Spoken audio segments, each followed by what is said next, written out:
San? Ayaw niya na wala. Alam mo, sa totoo lang, di nga namin alam na may awarding eh. Siguro, kasi usually kami sa DepEd, ang aming mga field implementers rely on information from the top. So if there is no, most of the time, if there is no coordination information given to the national office, then it doesn't reach them. Ganyan din yung kila Chito Sobre Peña. They do not give any invitation to us. So wala talaga. It's always the formal schools that are involved. Yeah. So, ganon ang nangyayari. Yeah, sure. Okay. Tulungan nyo na lang kami kasi napakadami pa naming mga puro program development, trying to mga strategies, pero yung partnership, kailangan namin ng tulong para dyan. Okay. May follow-up ka, Dr. Beth? Okay, so can we have that gentleman over there? Mayong hapon. Context lamang po. I would like to know kung si kung si Director Carolina Guerrero hails from Davao Region or the National Office? National. National Office. Okay, ma'am, we saw a while ago in your presentation that you have a very big budget but it is not moving. Paano po ninyo dinidiin yung inyong programa? Paano po niyo pinatatakbo? Dahil we buy the idea that you stress na effective itong ICT, especially in integrating it in the curriculum for formal and non-formal education. Yun lamang po. Budgetary constraint. Actually, we are able to get a good budget for the programs that we propose.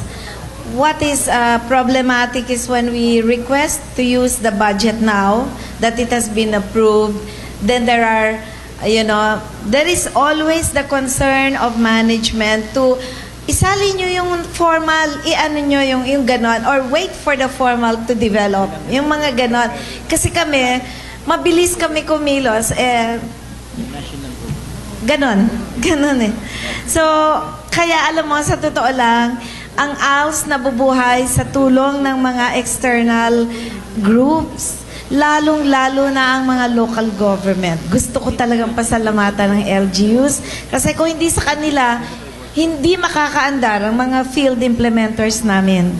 Kaya sa mga partnerships, so kung makakatulong itong CEC natin na ito, please, no, we can offer several sessions so that we can sit down and talk about it. Thank you. And by the way, maski na nga sa CICT, alam nyo ba, nawala na ang CICT hanggang ngayon.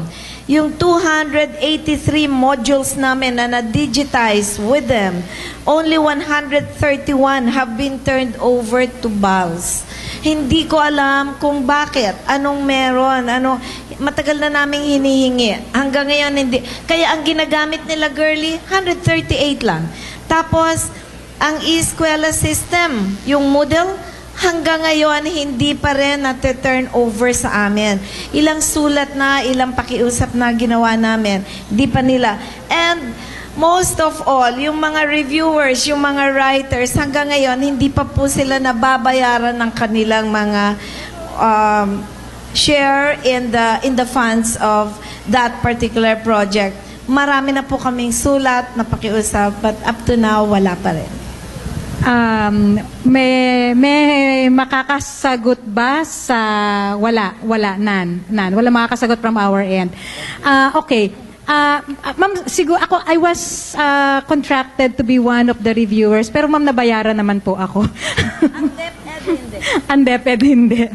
Kasi I was also contracted to review e-eskwela modules, and fortunately I was paid for the effort. So, siguro, I think this is the start of a coordination between DepEd, BALS, and the PhilSecNet and our group at NCCFOO.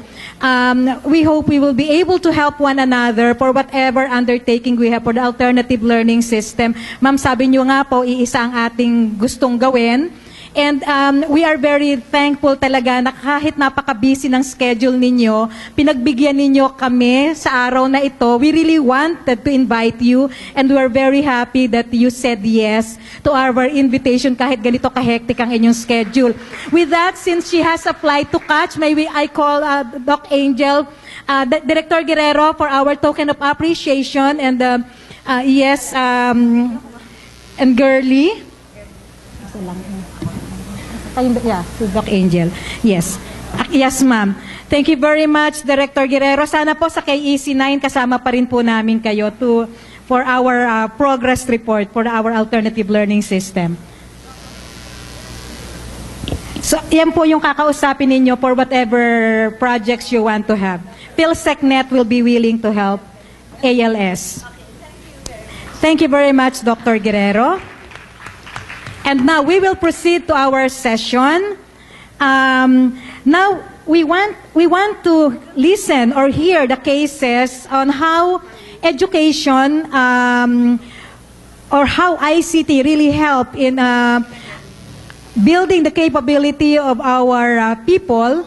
To give us some sample of our cases. A sharing from our CEC manager from Malbar, Batangas. May I now call Miss Linda Balbuena. We always call her Baby. Baby Balbuena.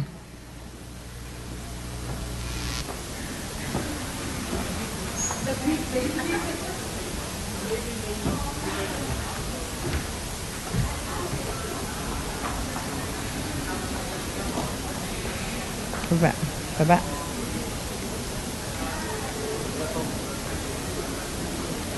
Hindi siya gumagana. Magandang hapon po sa inyong lahat.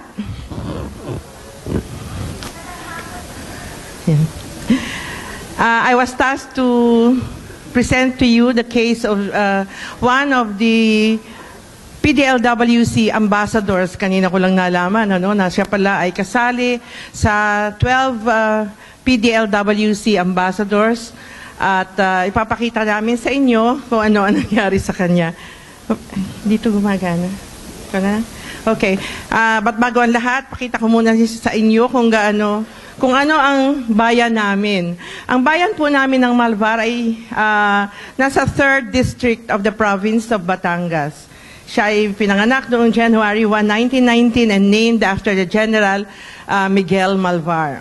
The late General Miguel Malvar. Sabi nila, the last general to surrender. Kanino ba sumurrender yon, ma'am? Sa mga Amerikano. Okay. Maliit lang po ang bayan namin. Ito po ay may total land area na 3,759 hectares with 15 barangays and the population is 45,952 as of 2010. The number of households is 9,777 and we have a total LGU income as of 2011 of 110 million. We are a second-class municipality.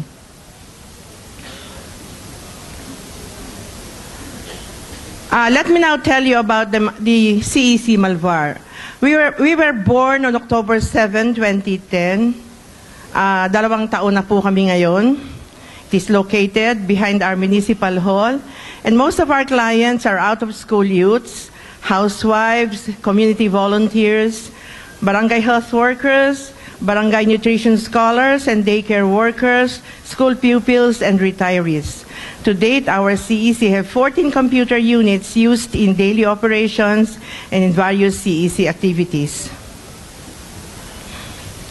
The services we offered are the free training on basic computer literacy at the community center. This is actually the centerpiece of our services. From the time we started our operation, we have produced 129 graduates with certificates who were as young as 7 years old and as old as 73. At the next please. Next slide, please. So we also have a free training. We also give free training on basic computer literacy at the CEC sa barangay. This is where we bring our computers to the barangays